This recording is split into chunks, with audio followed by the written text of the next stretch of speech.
지난주에 너희는 명절에 올라가라. 내 때가 아직 차지 못하였으니 나는 이 명절에 아직 올라가지 아니하노라. 8절에 말씀하시고 갈릴리에 머물러 계시던 주님께서 명절 중에 마침내 예루살렘으로 올라가시고 예루살렘에서도 이미 주님에 관한 관심이 유대인들 중에서도 상당히 많은 것으로 그렇게 요한은 우리에게 기록을 남기고 있습니다. 예수 그리스도께서는 명절에 참가하는 것뿐만 아니라 성전에 올라가셔서 가르치셨고 유대인들 역시 가르치시며 놀라 자기들끼리 나름대로 평가하는 모습도 여기에는 나타나고 있습니다. 어떤 사람은 좋은 사람이라 하며 어떤 사람은 아니라 무리를 미혹한다. 12절 하반절에 그렇게 되어 있는데요. 그럼에도 이런 논쟁조차도 내놓고 말하지 못하고 수군거리는 형태로 주변을 의식하는 조심스러운 모습들도 요한은 우리에게 전해주고 있습니다. 자신들처럼 공개적으로 학교를 다니거나 배운 적이 없다고 판단되는 주님의 가르치심에 더욱 놀라고 이러한 저들의 반응에 주님은 오히려 자신이 가진 교훈이 결코 사람에게서 배운 것이 아니라 하나님 아버지께서 주신 것이라는 말씀을 하시면서 여기에 덧붙여 우리가 깨달을 수 있는 영적인 귀중한 교훈을 주십니다. 많은 사람들은 성경을 가지고 있지만 여러분들 가운데도 아마 그럴 겁니다. 과연 하나님의 뜻이 어떤 것인지 어떻게 알 수 있는가? 라는 생각을 갖게 되는데 주님께서는 오늘 이렇게 유대인들의 혼란 속에서도 여기에 분명한 기준을 우리에게 제시해주고 계십니다. 결론부터 말한다면 여기에 대한 답변은 바로 17절의 말씀입니다. 다 같이 한번 읽어볼까요? 사람이 하나님의 뜻을 행하려 하면 이 교훈이 하나님께로부터 왔는지 내가 스스로 말함인지 알리라. 그렇습니다. 이 중요한 말씀은 또 다른 데서 우리가 보기 어려운 말씀이죠. 말씀을 전하는 사람이나 그걸 듣는 사람이 하나님의 뜻을 행하려고 전하고 듣는다면 그것이 하나님께로부터 온 것인지 아니면 사람으로부터 온 것인지 판단할 수가 있을 것이다. 이런 말씀입니다. 단순하면서도 귀중한 진리지요. 첫 번째로는 10절에서 13절까지의 말씀을 보겠습니다. 사람들의 진리에 대한 다른 평가를 우리가 첫 부분에서 보게 됩니다. 바로 앞에서도 언급한 바 있지만 예수 그리스도께서는 십자가의 희생의 역사를 감당하실 시기가 차기 전까지는 자신을 드러내지 않으시고 은밀히 행하셨음을 들어볼 수 있습니다. 이미 이사야 선지자를 통해서 예언된 내용으로 그는 외치지 아니하며 목소리를 높이지 아니하며 그 소리를 거리에 들리게 하지 아니하며 이사야서 42장 2절에 그렇게 예언을 했고 이것을 또한 마태가 인용한 바 있습니다. 그는 다투지도 아니하며 들레지도 아니하리니 아무도 길에서 그 소리를 듣지 못하리라. 마태복음 12장 19절에 이사야 예언을 그대로 인용을 합니다. 그 형제들이 명절에 올라간 후에 자기도 올라가시되 나타내지 않고 은밀히 가시니라 10절에 그랬습니다. 주님은 무한히 영광스러우시면서도 그 영광을 감추어 두시는 겸손과 조심성을 함께 나타나신 것인데 우리는 여기서도 배워야 된다고 생각합니다. 이러한 주님의 자세와는 다르게 유대인들은 예수님을 율법을 어기는 이단자라고 생각하지만 드러내어 말하지 못하면서도 오히려 예수 그리스도에 대한 관심이 나타나고 있음을 보는데요. 명절 중에 유대인들이 예수를 찾으면서 그가 어디 있느냐 하고 11절을 겠습니다. 요한의 표현을 빌리자면 초막절 축제보다는 사람들의 관심이 주님께서 나타나셔서 또 어떤 일과 가르침을 베푸실까 하는 것에 집중되어 있었다고 하는 말입니다. 여기에는 최소한 두 가지 입장이 있었을 것으로 이해가 되는데요. 부정적으로는 유대 종교 집단에 어떤 위해를 끼칠 것인가, 즉 손해나 어려움을 줄 것인가 하는 우려와 이적을 좋아하고 호기심 많은 저들에게 어떤 진귀한 볼거리인 이적을 베푸실까 하는 양면적인 어떤 우려와 기대가 다 있었던 것으로 짐작이 됩니다. 이런 반응이 바로 다음 절에 언급되고 있는 내용이죠. 예수께 대하여 무리 중에서 수군거림이 많아 어떤 사람은 좋은 사람이라 하며 어떤 사람은 아니라 머리를 미혹한다. 어찌 보면 정치적인 색채가 나타나기도 합니다. 예수 그리스도를 종교나 정치적 지도자로 보는 입장에서 이 두 가지 반응을 보이고 있는 겁니다. 그럼에도 그러한 반응조차도 드러낼 수 없었던 것은 그러나 유대인들을 두려워함으로 드러나게 그에 대하여 말하는 자가 없더라. 13절의 표현을 보는데 사실 판단과 현실의 조화를 이루지 못하고 또 생각과 현실이 다를 수밖에 없는 상황에 있었던 것으로 보입니다. 당시 상황이 유대인들을 두려워함으로 한 것처럼 뒤에 가서 9장에서도 나타나지만 예수 그리스도를 그리스도로 인정하거나 말하면 이미 유대인들이 누구든지 예수를 그리스도로 시인하는 자는 출교하기로 결의하였으므로 그들을 무서워함이러라. 9장 22절에 나타나는 분위기로 짐작해 볼 수가 있습니다. 분명히 좋은 사람이고 그들이 오랫동안 기다리던 예언된 메시아처럼 보이기도 하지만 당시의 정치적인 지배 세력이 부정적인 반응을 보이고 있기 때문에 자신들의 속에 가진 생각을 적극적으로 드러내지 못하고 비슷한 생각을 하는 사람들끼리 이야기를 나누다가 들키지는 않을까 우려하는 그런 모습을 우리가 짐작을 해볼 수가 있습니다.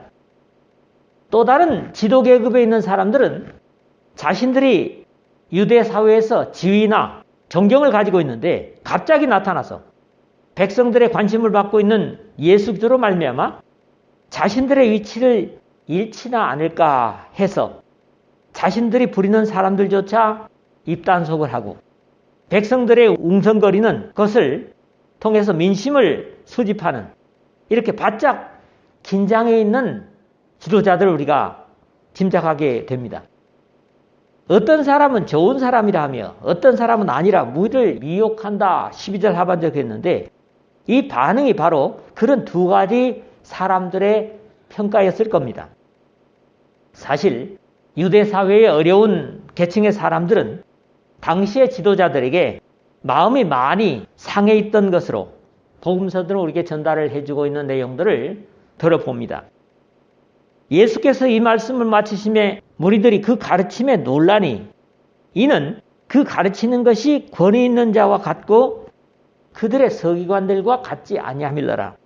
마태복음 7장 28절 29절 내용에서 이런 모습들을 볼 수 있습니다. 예수님이 가르치는 것들이 자기들이 식상해 있는 그런 종교 지도자들하고는 달랐다. 이런 표현이거든요.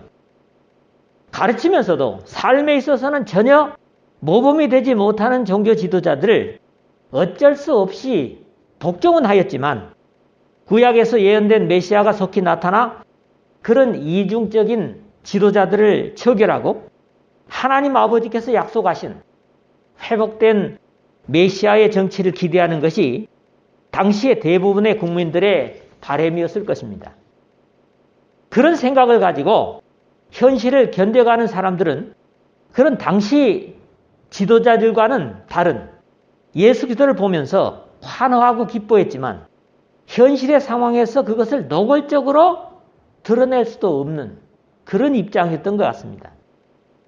그런 사람들의 모습은 당연히 그러나 유대인들을 두려워함으로 드러나게 그에 대하여 말하는 자가 없더라. 13절에 그런 모습을 기록하고 있죠.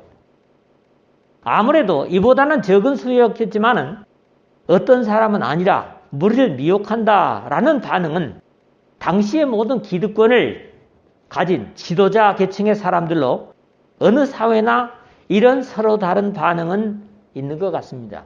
뭐 오늘 우리 사회도 그렇습니다. 어떤 시대나 상황에서 모든 좋은 것을 다 누리는 사람들을 기득권 세력이라고 그렇게 말하는데 그들 소수만이 좋은 것을 나눠 가지기 때문에 힘겨운 가난한 사람들, 힘없는 사람들은 그러한 사회 구조가 바뀌어서 좋은 것들을 서로 나눠 누릴 수 있기를 원하는 것은 인지상정입니다. 문제는 그 기득권을 가진 지배계층의 사람들이 온갖 수단과 방법으로 자신들의 가진 것을 지키려고 애쓰기 때문에 그런 불평등한 세상을 바꾸는 것이 어렵습니다. 이것이 바로 공중권세자분자들이 지배하는 죄가 더 힘이 있는 세상이기 때문에 그렇습니다. 부패한 정부에 대해서 한때는 저항하고 피해를 겪으며 그것을 바꿔보려고 애쓰던 사람들이 정작 그 정권을 잡으면 달라지리라는 기대를 가져보지만 그들이 정치를 할 때도 과거의 모습과 다름이 없는 것은 사람들의 죄성 때문이라고 하는 것들을 이 세상에서 어쩔 수 없는 한계로 느끼는 것이 사실입니다. 그리스도인들은 이 세상에서는 모든 좋은 것들을 다 포기하고 누리지 못하는 사람들이기 때문에 예수 그리스도의 재림을 기대하며 사모할 수밖에 없는 사람들입니다. 어떤 사람은 좋은 사람이라며 어떤 사람은 아니라 무리를 미혹한다. 죄악의 세상에서는 진리에 대한 평가가 절대로 바로 될 수가 없습니다. 불변하는 진리는 진리 그 자체로 평가되어야 하지만은 죄의 사람들은 다만 자신에게 유리하냐 또는 불리하냐, 나에게 유익이 되느냐, 손해가 되느냐에 따라서 그 진리에 반응하는 것이 사실입니다. 이런 세상적인 가치로는 절대로 진리를 바로 판단할 수 없고 예수님께도 바른 판단을 할 수가 없다는 거지요. 그래서 우리는 이 세상의 사람들에서 죽고 거듭나서 우리를 이러한 죄 아래서 해방시키신 예수 그리스도의 제자로 살아야만 합니다. 너희가 내 말에 거하면 참으로 내 제자가 되고 진리를 알지니 진리가 너희를 자유롭게 하리라 하는 예수님의 교훈이 바로 우리가 하여금 진리를 알 때에 그 진리가 자유롭게 할 것이다. 그런 귀중한 교훈인 거죠. 두 번째 말씀은 14절 15절에서 보겠습니다. 이미 명절이 중간이 되어 예수께서 성전에 올라가사 가르치시니 유대인들이 놀랍게 여겨 이르되 이 사람은 배우지 아니하였거늘 어떻게 그를 아느냐 하니 되어 있습니다. 사람들의 진리에 대한 놀라움을 여기서는 보게 됩니다. 초막절 기간은 7째 달 15째 날부터라고 제가 지난주에 말씀을 드렸는데 주님께서 어느 날에 예루살렘에 올라가셨는지는 언급이 없어서 알 수 없지만 이미 명절의 중간이 되어 예수께서 성전에 올라가사 가르치시니 14절에 기록되는 것으로 봐서 어느 시점이 되었든지 주님께서 여기 기록된 대로 성전에 가셔서 가르치셨음을 봅니다. 주님께서는 기회가 주어지는 대로 회당에서 가르치시거나 마태복음 13장 54절인데요.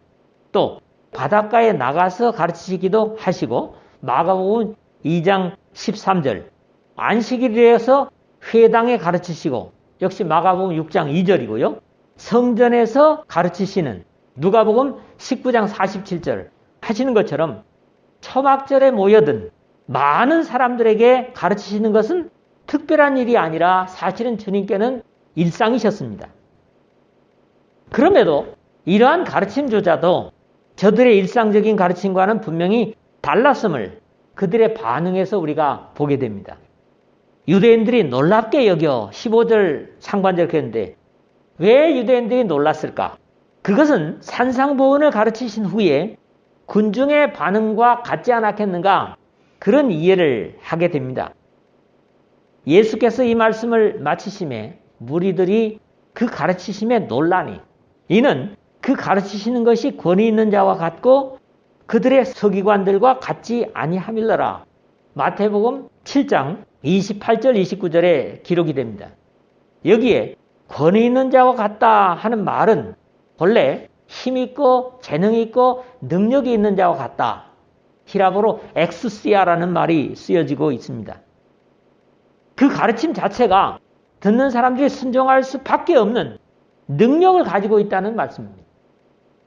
이것이 바로 진리 그 자체와 진리를 흉내내는 것과의 차이입니다. 진리는 흉내는 낼 수 있습니다. 그러나 사람은 진리 자체일 수 없기 때문에 이런 차이를 본다는 거죠. 이 사람은 배우지 아니하였거늘 어떻게 글을 아느냐 15절 하반절에 그랬는데요. 이 반응 자체가 인간적으로는 이해가 안 되는 모습을 표현한 겁니다. 하나님은 만물의 창조자 되십니다. 아멘. 그러므로 이 창조를 이야기할 때 단순히 보이는 것들만 말하는 것이 아닙니다. 여기에 보이는 것들을 포함해서 보이지 않는 생명과 지혜와 지식의 창조도 포함되어 있는 거지요. 만물이 그에게서 창조되되 하늘과 땅에서 보이는 것들과 보이지 않는 것들과 혹은 왕권들이나 주권들이나 통치자들이나 권세들이나 만물이 다 그로 말미암고 그를 위하여 창조되었고 골로새서 1장 16절에 귀중한 얘기를 합니다. 보이는 것, 보이지 않는 것들이 다 주님으로부터 창조된 것인데 그것은 주님으로 말미암아 창조된 것이고 주님을 위해서 창조된 것이라고 그렇게 바울은 강조를 하고 있습니다. 사람은 반드시 듣고 배운 것을 알 수 있지만 예수 그리스도는 지혜와 지식뿐만 아니라 모든 것의 근본이십니다. 그런 이유에서 솔로몬은 잠언서 9장 10절에서 여호와를 경외하는 것이 지혜의 근본이요 거룩하신 자를 아는 것이 명철이니라 시편 111편 10절에도 역시 같이 쓰여지고 있습니다. 다시 여호와를 경외하는 것이 지식의 근본이거늘 미련한 자는 지혜와 훈계를 멸시하느니라 잠언서 1장 7절에서 또 이렇게 말씀하죠. 지혜와 지식을 얘기하고 있지만 내용 자체는 두 군데 말씀이 다르지 않음을 우리가 보는 겁니다. 유대인들은 예수님이 하나님이심을 인정할 수 없기 때문에 지식의 근본이신 분을 향해서 배우지 아니하였거늘 어떻게 그를 아느냐 이렇게 놀라고 의아해할 수밖에 없었을 겁니다. 그러므로 이 세상에 오신 진리의 근본이신 예수 그리스도를 나의 주님으로 믿고 거듭나면 우리에게 주시는 성령은 진리의 영이시기 때문에 하나님의 진리를 누릴 수 있을 뿐만 아니라 하나님의 모든 신비한 역사가 이해되고 믿어지는 것은 결코 이상한 일이 아닌 겁니다. 주님께서 여기에 대해서 직접 말씀하신 바 있습니다.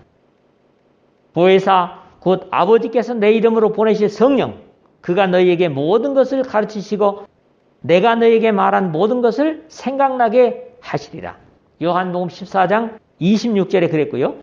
그러나 진리의 성령이 오시면 그가 너희를 모든 진리 가운데로 인도하시리니 요한복음 16장 13절 상반절에 역시 그렇게 말합니다. 진리는 그 자체로 놀랄만 합니다. 왜요? 인간이 가진 것이 아니기 때문에. 세상에 존재하는 것은 다 변하지만 변할 수 없는 것이 진리이기 때문입니다. 그리고 이 진리는 진리를 통한 깨달음 외에는 바로 깨달을 수 있는 방법이 없다 하는 겁니다. 세 번째는 오늘 16절, 18절의 말씀을 우리 다 같이 한번 읽도록 하겠습니다. 16절에서 18절입니다. 예수께서 대답하여 이르시되 내 교훈은 내 것이 아니요 나를 보내신 이의 것이니라. 사람이 하나님의 뜻을 행하려 하면 이 교훈이 하나님께로부터 왔는지 내가 스스로 말함인지 알리라. 스스로 말하는 자는 자기 영광만 구하되 보내신 이의 영광을 구하는 자는 참되니 그 속에 불의가 없느니라. 아멘. 참 귀중한 말씀이에요. 하나님께로부터 온 진리를 예수님은 설명하시는 내용을 세 번째로 보는 거죠. 유대인들로부터 이 사람 배우지 아니하였거늘 어떻게 그를 아느냐 하는 의구심을 보신 주님께서 자신이 가르치시는 진리의 출처에 대해서 설명하시는 부분이 이 부분입니다. 물론 이 사람 배우지 아니하였거늘 어떻게 그를 아느냐 하는 저들의 반응은 그때나 지금이나 당대에 학식 있고 유명하고 존경받는 훌륭한 랍비에게서 사사를 받은 즉 공부한 사람이 아니라는 반응입니다. 거기에 대해 예수께서 대답하여 이르시되 내 교훈은 내 것이 아니요 나를 보내신 이의 것이니라. 그렇게 16절의 말씀을 하십니다. 바울 사도는 나름대로 유대 사회에서 사람들이 인정할 만한 공부를 했다는 것을 성경은 우리에게 전달해 주고 있죠. 마게도냐와 아가야의 성도들에게서 예루살렘 성도들을 위해서 연보한 것을 가지고 예루살렘에 올라갔다가 유대인들에게 잡혔습니다. 그 자리에서 나는 유대인으로 길리기아 다소에서 났고 이 성에서 자라. 이 성이 뭡니까? 예루살렘 바로. 가말리엘 문화에서 우리 조상들의 율법에 엄한 교훈을 받았고 사도행전 22장 3절 상반절에 그렇게 증거를 합니다. 그렇지만 바울은 자신이 가진 예수 그리스도에 관한 복음적 교훈이 사람들에게서 넘겨받았다거나 배운 것이 아님을 이렇게 표현하죠.